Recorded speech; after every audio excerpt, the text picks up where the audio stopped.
Neck release, shoulder glide, and then a side bend. So let's go up with one hand, level with the shoulder, ear down to shoulder. Reach towards your side wall. Recenter, lift the arm up to the ceiling, and then hand on hip over into your side bend. Then let's repeat on the same side. So 3 on one side, 3 on the other. So we get that full release on that side. Shoulder glide. Press down into the feet, hips still. Then over onto your side bend. Last one.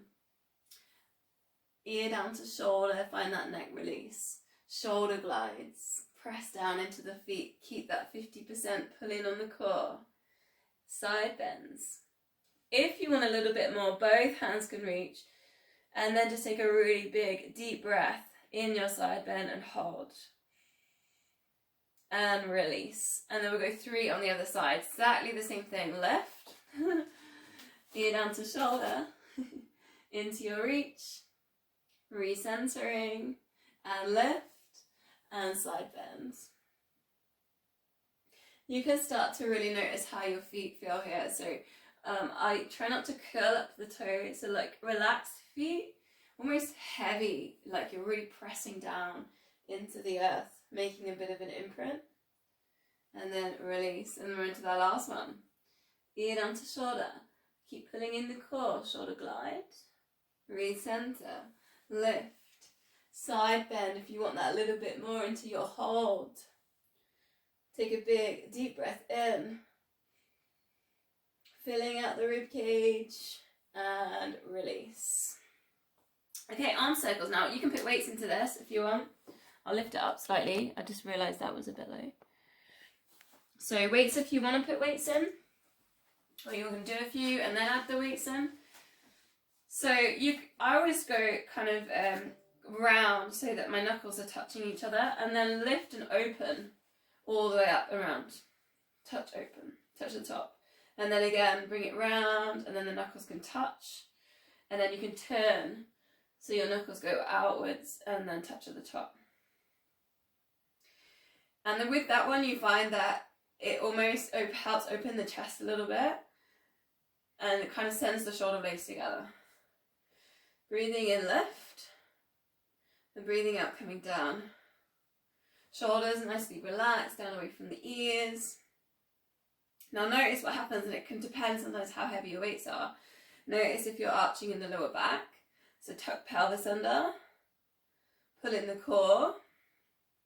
If you want to add in up onto those toes at the top point. So there's a little bit of balance work in there. And then heels down. Breathing in, lift. Breathing out lower. 3 more. Keep that length there at the back of the neck. Crown of head is hard, isn't it, on the balance? Yeah, 2 more. Also, you can take balance off the mat. Sometimes that's a bit easier. And this one. Again, you can keep the weights on this. Take your shoulders down and back, elbows tucked in. It's a scapular set, so you kind of really get the feeling of the shoulders getting squeezed together. This is another one. Notice what's happening with the lower back. So tuck the pelvis under. Try not to let the lower back be arching here. Engage with the core. Find the pelvic floor. Adding in if you want, you could just take some balance work. So just put the weight into one foot. And then perhaps to warm up ankles here, maybe a circle. I know you can't see my feet, but I'm just circling my foot. And then maybe point and flex. Quite nice as well, just warming up through the ankles. Try not to hold the breath. I notice I'm doing it. It's maybe because I'm talking as well. And then just swap it over. Same thing with your balance, maybe a little circle. Just kind of finding where you're at with your ankles. I've been in boots most of my day. There's Joe come in. I'll just let her in. Keep going for a couple more of these. Just let somebody in. Then the point and flex. Hi, Joe. we've done a couple of moves. We've done like engagement. We've done some neck, shoulder glides, and we're just on scapular set. So get bands, get weights ready. Okay, so put the bands down, put the weights down for a sec and grab your loop band. We've been doing this all month. We've been doing the squats and then taking them sideways. So a couple of squats just to warm up. Feet hip width apart. Soften knees, so drag the knees, hips back into space, reach the hands forward, squeeze glutes left. Not particularly working into the bands too much to begin with. Just let's get warmed up. Try and look forwards. Maybe just keep the shoulders relaxed. Try not to let the shoulders kind of come up or touch the ears. Check your feet are parallel. You might feel like you're scrunching your toes a little bit to protect the arches and not let them drop. So adding in, if you want, you've got these bands. Take it a little bit wider so you can feel a little bit of tension in the band. Down into your squat, and then it's a sideways walk. And you don't have to bring your hands forward, however you like. Sideways, a length of the mat. You've run out of space. The plant. And then up, and then a balance. Kick to the side for 4. Down. Back into your sideways walk. And I think last week we did about 3 of these, so we'll go with the same. Onto the balance, 4 little leg lifts.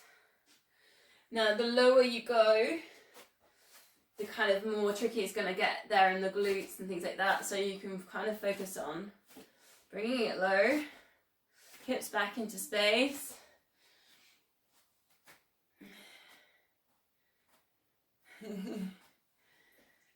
Coming across. Are you feeling that glute, around the glute med? So around the sides. Do you feel that? Me? Yeah. Yeah, definitely. Yeah, you want I to don't know. talk. I don't know if you're talking Yeah, to you me can talk or whenever you want everyone. to talk. It's fine. I'm not Everyone else completely is on. mute. Everyone else is on mute, so. Ah, right.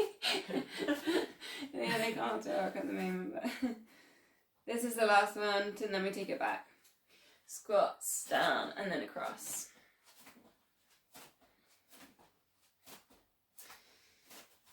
Into the balance. Use the big toe there to anchor your balance. Okay, so a bit of a break from the band.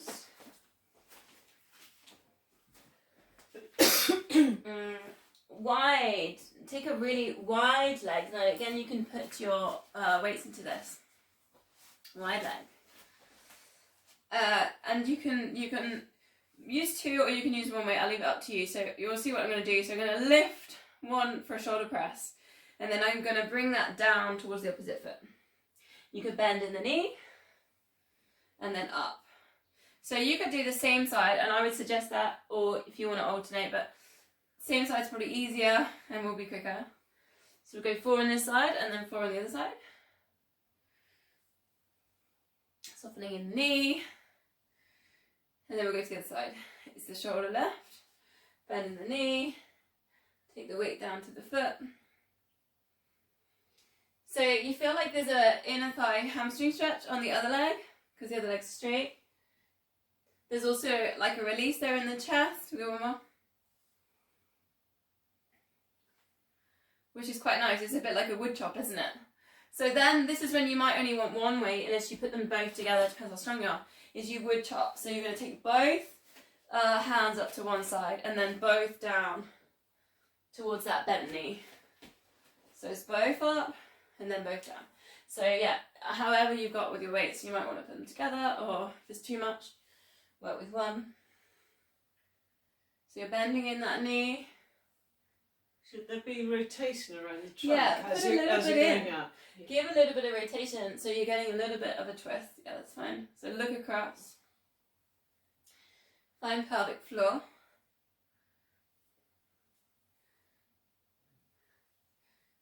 Breathing in lift, and it's breathing out, come down. Last one, and then we'll swap sides. So follow the weights as well with the eye gaze, so looking up and then looking down. Same one. Lifting up, bending in the knee. Like particularly cold and wearing lots of layers, we don't really move, we don't really twist. So, with a movement like this, you'll probably notice the body has moved after this one. 3 more. It's breathing in, lift. Breathing out, come down towards that bent knee. Last one. So weights down and arms out to the sides like a T shape. I'm going to come back a bit so you can see. This is the standing saw. So breathing in nice and tall. Breathing out, take a gentle twist. Breathing in, get tall, then breathing out, opposite hand goes down towards opposite foot. You can pulse if you want, or you can just literally come up and then to the other side. Breathing, get tall, breathing out, twist. Sorry, go tessellate. Breathing, get tall, breathing out, coming down. So with the hamstrings here, like a little bit of softening on the knee, so not hyperextending at the back of the knee. But you should feel the hamstring stretch. Normally we do this like in seated position. Oh yeah. And I often think like in standing, like people that don't normally touch their toes often get down to their toes. Pulsing, if you want to pulse, a little 3, reaching down to the touches. We're going to go 2 more. We're actually doing this really well timed, aren't we? I'm trying to, yeah. Because I think you've never done this before. No. I've done quite a lot in the last just few weeks. Brilliant. Okay, so close eyes, balance next, and so find this one's hard. Right. So maybe come off your mat, come on a hard floor. So your option, you might like a tree, take the knee to a side like a tree position, or you might just want to hover the foot off the floor. So if you can do, start with a really slow 3, close your eyes and just count to 3. Use the big toe as an anchor, pelvic floor, glutes. Then open the eyes and it's just 5 heel lifts. So lifting the heel up and lowering. Engage the core. Squeeze in the glutes. This is about connection. So this is the foot to the glutes and the core, and then we're going up towards the brain. Yeah, I find this difficult because of my arthritic big toes. Yeah, and it would, but it would be good. Be good to get those connections. Yeah. Other side, so same thing, you could try if you did a tree, maybe a little bit of a tree, because those are good on the hips. See if you can do 3 seconds. Close the eyes.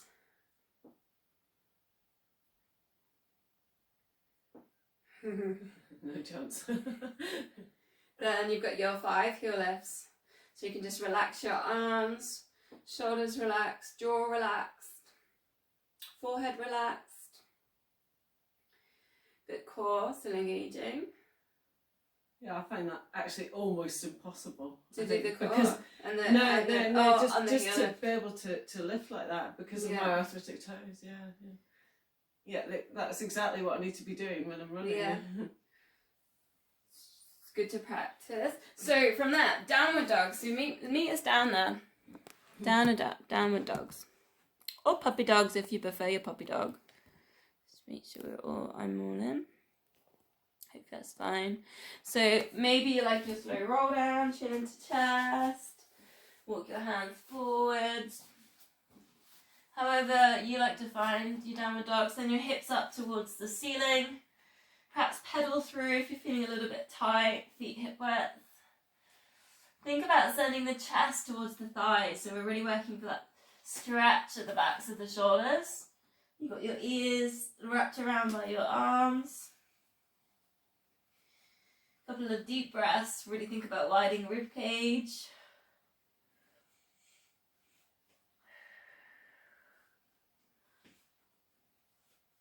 Then if you can, you're going to bring it down to a dolphin. So elbows coming down. So this is a bit harder to do your pedaling. So you might just want to think about the stretch there between the shoulders. Taking a couple of deep breaths. It is quite invigorating. The blood will all rush to the brain. I've never done this. No, I don't. No, never heard of it. Yeah, it's renowned to cure all disease. Oh, really? But obviously it's an inversion, so it's quite a powerful thing. We don't do it very often. It's a lovely calf stretch as well. Yeah. After all that hiking we've done. Yeah. Really nice. Then we're